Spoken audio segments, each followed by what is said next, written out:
Bonjour les enfants, aujourd'hui on va corriger le prolongement de la semaine dernière. J'espère que vous avez bien compris les leçons. Alors vous devez les revoir plusieurs fois pour arriver à les comprendre. Commençons par un petit rappel de la leçon du passé composé avec l'auxiliaire être. Alors quand vous voyez devant vous ici, vous avez les 14 verbes qui forment leur passé composé avec l'auxiliaire être. Alors répétez après moi. Mourir, descendre, sortir, venir, arriver, rester, passer, monter, entrer, naître, aller, partir, tomber et retourner. N'oubliez pas les enfants qu'avec l'auxiliaire être, le participe passé s'accorde avec le sujet. Par contre, avec l'auxiliaire avoir, le participe passé ne s'accorde pas avec le sujet.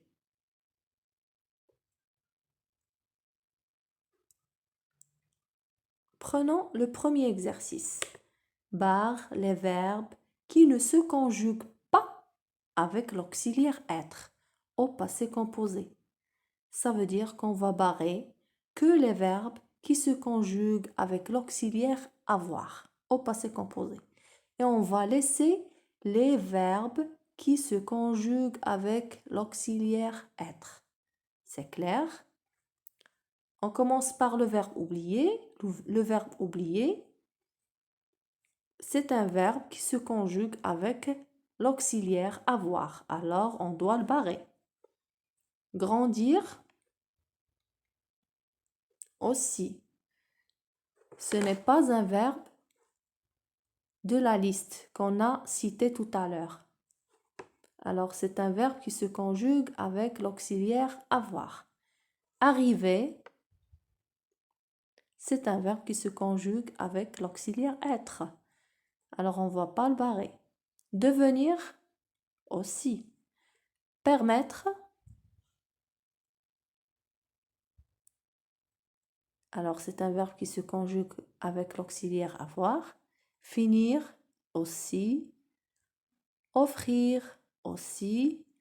Aller, alors c'est un verbe qui se conjugue avec l'auxiliaire être. On ne va pas le barrer. Entrer, aussi.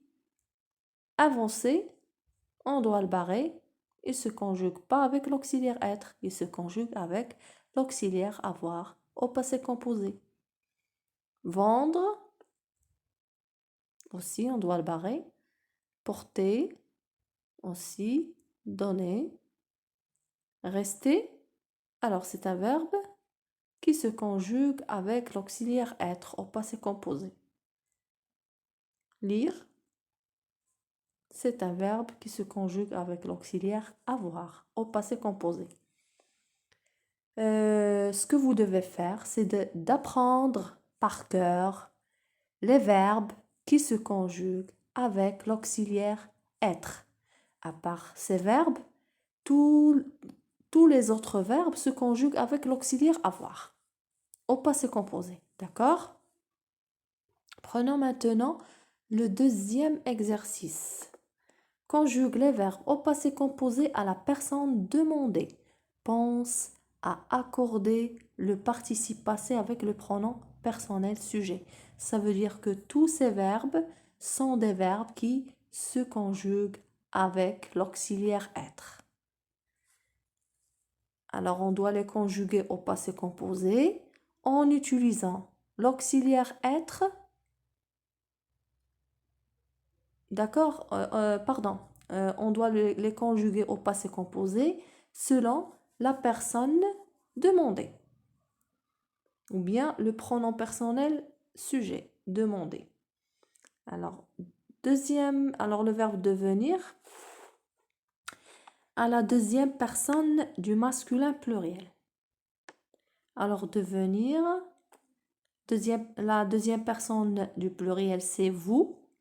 Alors, le verbe devenir au passé composé. Alors, on doit chercher le participe passé du verbe devenir. Ça sera vous êtes devenu. Alors, quand vous remarquez, on fait un petit rappel aussi, le passé composé, comment comment on forme le passé composé? Alors, le passé composé, c'est le sujet. Le passé composé d'un verbe, c'est le sujet, plus le verbe être ou bien avoir au présent, plus le participe passé. Et on a déjà vu ça dans la première leçon du passé composé. Le passé composé avec l'auxiliaire avoir, si vous vous rappelez bien. Alors, s'il vous plaît, vous devez revoir vos leçons. Comme vous voyez, il y a l'accord du participe passé avec le sujet. D'accord? Vous, c'est pluriel et on a ajouté le S, la marque du pluriel, à la fin du participe passé parce qu'on a ici l'auxiliaire être. Si on a l'auxiliaire avoir, on ne va pas mettre l'accord. Je pense que c'est clair. Partir, première personne du féminin pluriel. Alors, la première personne du féminin pluriel, alors la première personne du pluriel, c'est nous. Et on ajoute aussi le E pour le féminin. Alors, ça sera nous sommes partis. Vous voyez, l'auxiliaire être conjugué au présent plus le participe passé. C'est ça le passé composé. D'accord? Le sujet plus l'auxiliaire être ou bien avoir au présent plus le participe passé du verbe. Le verbe tomber. Alors, la troisième personne du féminin pluriel. La troisième personne du pluriel, c'est il ou bien elle. Alors, tant qu'on a ici féminin, on va utiliser elle. Elle pluriel. Elles sont tombées. Vous voyez le E et le S, E la marque de féminin, et le S, pardon, c'est la marque du pluriel. Alors, arriver, le verbe arriver, à la deuxième personne du singulier féminin. Alors, la deuxième personne singulier, c'est tu, et j'ajoute le E féminin. Tu es arrivé, tu es arrivé. Vous voyez le E à la fin du participe passé parce que c'est féminin. Le verbe naître, la troisième personne du masculin pluriel. Alors, il, la troisième personne du pluriel masculin, j'ajoute pas le E et j'ajoute le S pluriel à la fin du participe passé. Alors, faites attention à ça. Si c'est féminin, j'ajoute le E. Si c'est féminin pluriel, j'ajoute le ES. Si c'est masculin, je n'ajoute rien, je laisse le participe passé tel qu'il est. Si c'est un masculin pluriel, j'ajoute le S seulement. C'est bon? On passe maintenant à la grammaire. Alors, on fait un petit rappel de la leçon des pronoms personnels. Alors, les pronoms personnels servent à désigner des personnes ou à remplacer un nom ou un groupe nominal. Je répète, servent à désigner des personnes ou à remplacer un nom ou un groupe nominal. C'est quand on remplace un nom ou un groupe nominal par un pronom personnel. C'est juste pour éviter la répétition. C'est ça. Alors, ils permettent aussi d'éviter des répétitions dans un texte. Alors, les pronoms personnels qu'on a vus sont je, tu, il, elle, on, nous, vous, il, pluriel, elle, pluriel, le, la, les et elle apostrophe. Faites attention à ces derniers, le, la, les et l'apostrophe sont pas des déterminants. Les déterminants se placent avant le nom. Mais ici, on va les placer avant le verbe. Si on a le, la, les et l'apostrophe avant le verbe, ça veut dire que ce sont des pronoms personnels. C'est clair? Prenons l'exercice 3. Alors, complète les phrases avec le pronom personnel qui remplace le nom ou le groupe nominal en gras. Alors ici, on a les poissons de Lucie. Alors ça, les poissons de Lucie, enfin. Est-ce qu'on va écrire encore les poissons de Lucie tournent en rond dans le bocal? Alors ça va donner une répétition. Alors pour éviter la répétition, on doit remplacer ce groupe nominal par un pronom personnel. À votre avis, c'est lequel? Très bien. Les poissons de Lucie. Alors les, c'est pluriel. Poisson, c'est masculin. Alors on doit utiliser il pluriel. Je répète la phrase. Les poissons de Lucie, enfin, ils tournent en rond dans le bocal. La deuxième phrase. Ma sœur et moi sommes très liés. Et alors, pour éviter la répétition, de dire ma sœur et moi sommes très liés, ma sœur et moi avons du mal à nous séparer, alors on va remplacer ma sœur et moi par un pronom personnel. Lequel, à votre avis? Très bien, c'est nous. Alors, ma sœur et moi sommes très liés. Nous avons du mal à nous séparer. C'est bon? Alors, la troisième phrase, quand Mathias et toi rentrerez. Alors, Mathias et toi, c'est... Quel est le pronom personnel qu'on peut utiliser pour remplacer Mathias et toi? Vous, très bien. Vous irez promener le chien. Bravo.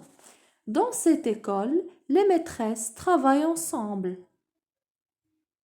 Est-ce qu'on va répéter les maîtresses s'entendent bien? Ça sera une répétition dans la phrase. Alors, on doit remplacer les maîtresses par un pronom personnel. Lequel, à votre avis? Bravo. Elle, pluriel. Très bien, les enfants. Alors, prenons un autre exercice. Et là, on va utiliser d'autres pronoms personnels. Le, la, les. D'accord?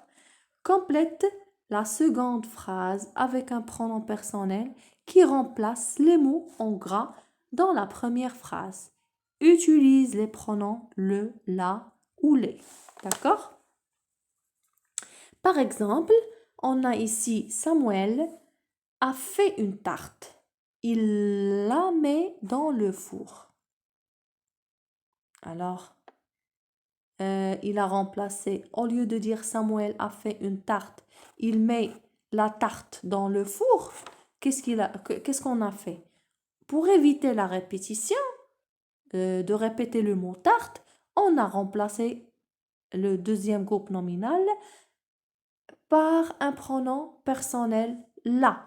Et pourquoi on a choisi la? Parce que une tarte, c'est féminin singulier. Alors on doit utiliser la féminin singulier. Alors la première phrase, la directrice apporte les livrets. Elle va remettre aux élèves. Est-ce qu'on va dire elle va remettre les livrets aux élèves? Alors, on doit éviter la répétition. C'est pour cela qu'on utilise les pronoms personnels. Alors, les livrets, c'est masculin, pluriel. Alors, elle va les mettre aux élèves. D'accord? Faites attention au genre et au nombre des noms. D'accord? Ma sœur a perdu son ballon. Alors, son ballon, est-ce qu'on va dire elle cherche son ballon partout? Ça sera une répétition. Alors, on va remplacer son ballon par un pronom personnel. Alors, son ballon ici, c'est masculin singulier. Alors, quel est le pronom personnel masculin singulier ici? Le ou bien la ou bien les? C'est le. Bravo. Je répète la phrase. Ma sœur a perdu son ballon. Elle le cherche partout. Très bien. Selma garde sa petite cousine. Elle, alors sa petite cousine, c'est féminin singulier. D'accord? Sa petite cousine, on doit la remplacer par la. Elle la surveille bien. D'accord? Bravo les enfants, je suis fière de vous. Et n'oubliez pas de revoir les vidéos et d'apprendre ce que je vous ai demandé. D'accord? Alors bonne chance et bon courage à vous tous et à la prochaine.